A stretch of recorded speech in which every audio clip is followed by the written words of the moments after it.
Hello everyone, स्वागत है आप सभी का K2 एकेडमी पे। आज हम लेकर आ गए हैं बायोलॉजी के मोस्ट इम्पोर्टेंट क्वेश्चन। और आपको पता है कि जो एक क्लास है वो Jharkhand ANM GNM entrance exam 2026 के लिए है, जिसका एग्ज़ाम 23 अगस्त 2026 को होने वाला है। तो चलिए क्लास को स्टार्ट करते हैं। सबसे पहला यहाँ पे क्वेश्चन है कि मानव मस्तिष्क का सबसे बड़ा भाग कौन सा है। Which is the largest part of the human brain. बतलाइए। आप लोगों को आवाज़ चेंजेज लग रहा होगा क्योंकि यहाँ पे सर्दी हुआ है मेरा। तो कोई बात नहीं, यहाँ पे क्लास को कंटिन्यू हम लोग रखेंगे लास्ट तक। देखिए यहाँ पे बतलाइए कि जो मानव मस्तिष्क है इसका सबसे बड़ा भाग कौन सा है। और अब हम लोग हर एक क्लास में मैक्सिमम टू मैक्सिमम क्वेश्चन यहाँ पे करने वाले हैं, MCQ प्रैक्टिस करने वाले हैं। तो आज बहुत सारे क्वेश्चन लेकर आए हैं जिसको हम लोग यहाँ पे प्रैक्टिस करने वाले हैं, क्योंकि अब हम लोग कॉन्सेप्ट बहुत देख लिए। अब हम लोगों का यहाँ पे काम है सिर्फ और सिर्फ ज़्यादा से ज़्यादा क्वेश्चन प्रैक्टिस करना। तो बहुत सारे क्वेश्चन लेकर आए हैं आज की क्लास में, इसलिए आप लोग लास्ट तक ज़रूर देखिएगा। बतलाइए कि मानव मस्तिष्क का सबसे बड़ा भाग कौन सा होता है। तो सबसे बड़ा भाग जो होता है वो कौन होता है, सेरिब्रम होता है। सेरिब्रम जो होता है वो अग्र मस्तिष्क का भाग होता है। अग्र मस्तिष्क का भाग होता है। मस्तिष्क का 3 भाग होता है, एक अग्र मस्तिष्क, मध्य मस्तिष्क और एक होता है पश्च मस्तिष्क। तो जो सेरिब्रम होता है वो अग्र मस्तिष्क के अंदर होता है। अगर आपको सेरिब्रम ऑप्शन में ना देकर अग्र मस्तिष्क दिया हो तो अग्र मस्तिष्क ही हो जाएगा। और जो सेरिब्रम होता है वो मस्तिष्क का लगभग यहाँ पे 80% इसका कुल वजन होता है ब्रेन का। और ये क्या करता है, ये सोचने के लिए, याददाश्त के लिए या फिर जो वॉलंटरी मूवमेंट होता है उसके लिए ये रिस्पॉन्सिबल होता है। अगला यहाँ पे क्वेश्चन है कि शरीर का संतुलन यानी कि बैलेंस कौन बनाए रखता है। शरीर का संतुलन कौन बनाए रखता है। सेरिब्रम, सेरिबेलम, मेडुला या फिर स्पाइनल कॉर्ड, कौन बनाए रखता है। यहाँ पे बतलाइए शरीर का संतुलन कौन बनाए रखता है। तो जो शरीर का संतुलन है वो कौन बनाए रखता है, तो सेरिबेलम बनाए रखता है। सेरिबेलम कहाँ पे होता है, तो पश्च मस्तिष्क में होता है। और ये लगभग 11% भाग को 11% इसका वेट होता है, भाग को कवर करके रखता है। अगला यहाँ पे क्वेश्चन है कि प्रतिवर्ती क्रिया यानी कि रिफ्लेक्स एक्शन का नियंत्रण कहाँ होता है।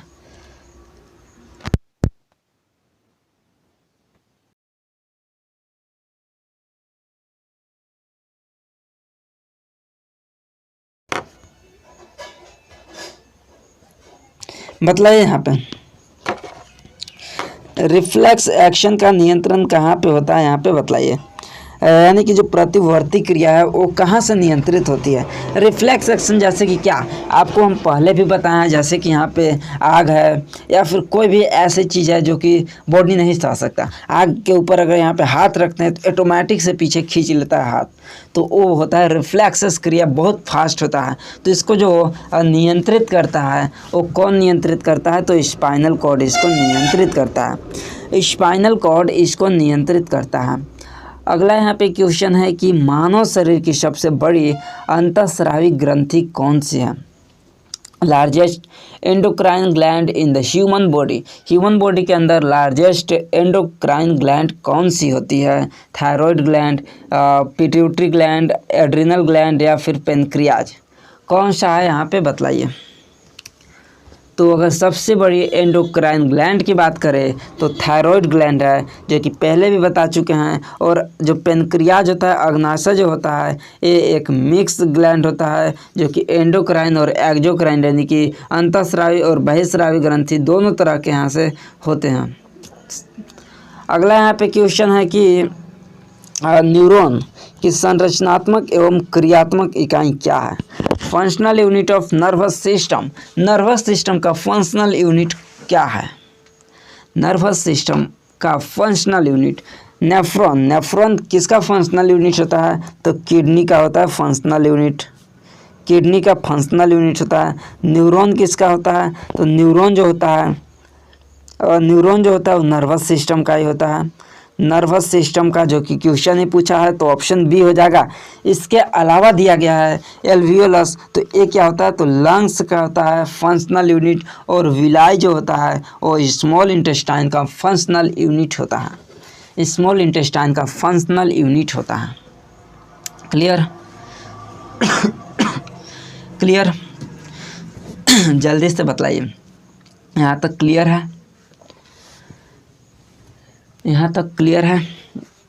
अगला यहाँ पे क्वेश्चन पे चलते हैं। तो अगला क्वेश्चन है कि मास्टर ग्लैंड किसे कहा जाता है, मास्टर ग्लैंड किसे कहा जाता है बतलाइए। Which gland is known as the master gland, तो मास्टर ग्लैंड पीयूष ग्रंथि को कहते हैं, पिट्यूटरी ग्लैंड को मास्टर ग्लैंड भी कहते हैं, पीयूष ग्रंथि ऑप्शन नंबर बी। अगला यहाँ पे क्वेश्चन दिया हुआ है कि तंत्रिका कोशिका का सबसे लंबा भाग कौन सा होता है, तंत्रिका कोशिका का सबसे लंबा भाग कौन सा होता है, longest part of the neuron कौन सा है यहाँ पे बतलाइए। तो जो लॉन्गेस्ट पार्ट होता है न्यूरॉन का वो कौन होता है, तो एक्सॉन होता है, ऑप्शन नंबर सी पे देखिए दिया हुआ है एक्सॉन होता है। अगला यहाँ पे क्वेश्चन दिया हुआ है कि पौधों में प्रकाश की ओर वृद्धि किस हार्मोन के कारण होता है, पौधों में प्रकाश की ओर वृद्धि किस हार्मोन के कारण होता है, तो ऑक्सिन के कारण, जिब्रेलिन, साइटोकाइनिन या फिर एब्सिसिक एसिड के कारण होता है, किसके कारण होता है बतलाइए, किसके कारण होता है प्रकाश की ओर वृद्धि। और देखिए यहाँ पे ये मान लेते हैं कि मिट्टी है, यहाँ पे बीज अगर यहाँ पे लगाते हैं तो जो ऊपर की ओर वृद्धि होता है इसको क्या बोलते हैं, तो इसको बोलते हैं फोटोट्रोपिज्म, और जो नीचे की ओर वृद्धि होता है इसको बोलते हैं जियोट्रोपिज्म। तो जो फोटोट्रोपिज्म है ये किस हार्मोन के कारण होता है, तो ये जो है वो ऑक्सिन हार्मोन के कारण होता है, ऑक्सिन हार्मोन के कारण होता है प्रकाश की ओर वृद्धि, ऑक्सिन हार्मोन के कारण होता है। अगला यहाँ पे क्वेश्चन है कि मानव में निषेचन यानी कि फर्टिलाइजेशन कहाँ होता है, मानव में फर्टिलाइजेशन कहाँ होता है,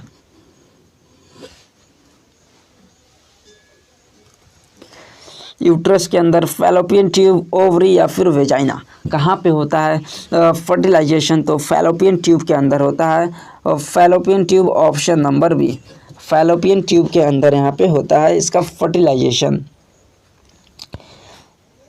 जो ओवम से जो अंडाणु निकलते हैं वो कहाँ पे आते हैं, फैलोपियन ट्यूब में आते हैं, और जो स्पर्म जाते हैं वो भी फैलोपियन ट्यूब में जाते हैं, और यहाँ से फर्टिलाइजेशन होता है कहाँ पे, तो फैलोपियन ट्यूब यानी कि अंडवाहिनी।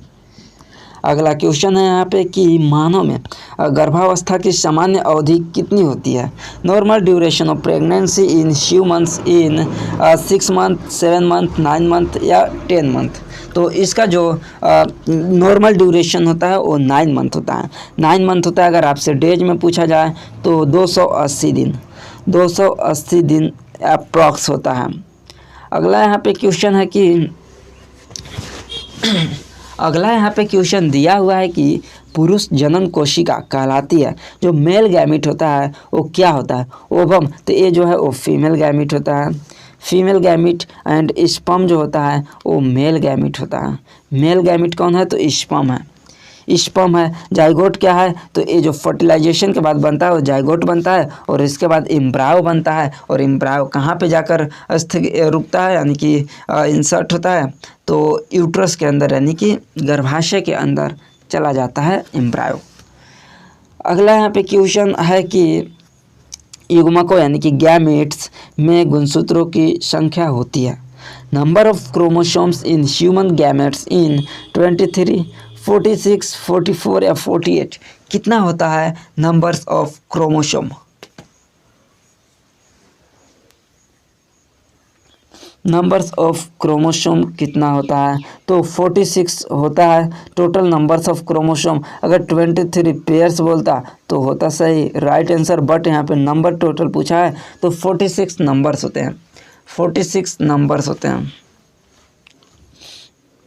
अगला क्वेश्चन यहाँ पे है कि पुत्र या पुत्री का लिंग किससे निर्धारित होती है, यानी कि मेल एंड फीमेल जो होते हैं किससे निर्धारित होते हैं, मदर से, फादर से, दोनों समान रूप से या पर्यावरण से। तो देखिए यहाँ पे मदर के पास जो क्रोमोसोम होते हैं वो एक्स और एक्स होते हैं गुणसूत्र, और फादर के पास यानी पिता के पास जो होते हैं एक्स वाई होते हैं। तो यहाँ से जो है वो एक्स ही क्रोमोसोम आता है और यहाँ से या तो एक्स आएगा या तो वाई आएगा। तो यहाँ से जो फर्टिलाइजेशन होता है वो या तो एक्स के साथ करेगा या तो वाई के साथ करेगा। लेकिन जो फीमेल गैमेट्स है, जो फीमेल गैमेट्स यहाँ से तो ओनली चांसेस है कि एक्स ही आपको यहाँ से क्रोमोसोम्स मिलेंगे। तो वाई जो है ये आपको निर्धारित करता है कि मेल है या फीमेल है। अगर फादर से एक्स क्रोमोसोम जाता है तो फीमेल, एंड फादर से वाई क्रोमोसोम जाता है तो मेल। तो एक किस पे निर्धारित होता है? तो फादर पे यानी कि पिता पे, फादर पे निर्धारित होता है। अगला यहाँ पे क्वेश्चन देखते हैं क्या है। तो अगला क्वेश्चन है कि एक्स एक्स गुणसूत्र किसका प्रतिनिधित्व करता है? जस्ट अभी बताया कि फीमेल के लिए एक्स एक्स एंड मेल के लिए एक्स वाई एक्स वाई। अगला क्वेश्चन है कि एक्स वाई गुणसूत्र किसका प्रतिनिधित्व करता है? तो पुरुष के लिए यानी कि मेल के लिए। इसके बाद और आगे देखते हैं क्या क्वेश्चन है। तो पौधों में लैंगिक प्रजनन का अंग कौन सा है? पौधों में लैंगिक प्रजनन का अंग कौन सा है यहाँ पे बतलाइए। और हाँ, एक और चीज़ यहाँ पे बताते हैं कि जो भी स्टूडेंट साइंस का नोट्स लेना चाहते हैं या फिर जीके का नोट्स लेना चाहते हैं, Jharkhand ANM GNM entrance exam 2026 के लिए, जीके जो है वो एएनएम एंट्रेंस एग्जाम के लिए, और साइंस जो है वो एएनएम और जीएनएम दोनों एंट्रेंस एग्जाम के लिए, स्टूडेंट्स के लिए साइंस का स्पेशल है तो ले सकते हैं। अभी सिर्फ आप लोगों को एग्जाम को ध्यान में रखते हुए उसको 51 रुपीज़ कर दिया गया है, और जीके को सिर्फ और सिर्फ 21 रुपीज़ कर दिया गया है। जीके में आपको 400 one liner questions plus answer मिलने वाला है, और इसके साथ साथ आपको 10 मॉडल पेपर जीके में मिलने वाला है। जबकि साइंस में आपको कंप्लीट साइंस का थ्योरी नोट जिसमें फिजिक्स, केमिस्ट्री, बायोलॉजी है, चैप्टर वाइज एमसीक्यू है, और लास्ट 3 ईयर्स का प्रीवियस ईयर क्वेश्चन पेपर है। तो ये सारा कुछ आप ले सकते हैं। आपको कमेंट बॉक्स और डिस्क्रिप्शन में लिंक दिया है, या फिर आप इस व्हाट्सअप नंबर पे मैसेज कर सकते हैं 8986830118। इस व्हाट्सअप नंबर पे मैसेज करके भी आप ले सकते हैं। तो चलिए क्वेश्चन पे आते हैं। तो यहाँ पे क्वेश्चन दिया है कि पौधों में लैंगिक प्रजनन का अंग कौन सा है? क्या वो रूट्स है, स्टेम है यानी कि तना है, फूल यानी फ्लावर है, या फिर पत्ती यानी कि लीफ है? तो अगर यहाँ पे पौधों में पूछा है तो जो लैंगिक प्रजनन का अंग होता है वो फूल होता है। ये फूल के अंदर ये पुंकेसर यानी कि नर जनन तंत्र होता है, और मादा जनन तंत्र यानी कि स्त्री केसर, पुंकेसर और स्त्री केसर पुष्प के अंदर ही स्थित होते हैं। अगला क्वेश्चन पे चलते हैं। तो अगला क्वेश्चन है कि विकासवाद थ्योरी ऑफ इवैल्यूएशन किसने दिया? विकासवाद का सिद्धांत किसने दिया? बतलाइए, विकासवाद का सिद्धांत किसने दिया? Theory of evaluation proposed. तो जो विकासवाद का सिद्धांत दिया वो चार्ल्स डार्विन ने दिए थे। ऑप्शन नंबर देखिए बी दिया है डार्विन, जो कि चार्ल्स डार्विन ने दिए थे। कब दिए थे? तो 1859 में दिए थे, 1859 में दिए थे। अगला यहाँ पे क्वेश्चन है कि सर्वाइवल ऑफ द फिटेस्ट किस सिद्धांत से संबंधित है? सर्वाइवल ऑफ द फिटेस्ट किस सिद्धांत से संबंधित है? यानी कि इसमें बोला है सर्वाइवल ऑफ द फिटेस्ट की जो जीव अपने पर्यावरण के लिए अनुकूल अच्छी तरह से वो जीवित रह सकते हैं, अपने उस इन्वायरमेंट में प्रजनन के लिए सफल होते हैं। ये जो सिद्धांत है वो किसने दिया? तो ये जो सिद्धांत है वो डार्विनिज्म में है, डार्विनिज्म, ऑप्शन नंबर बी।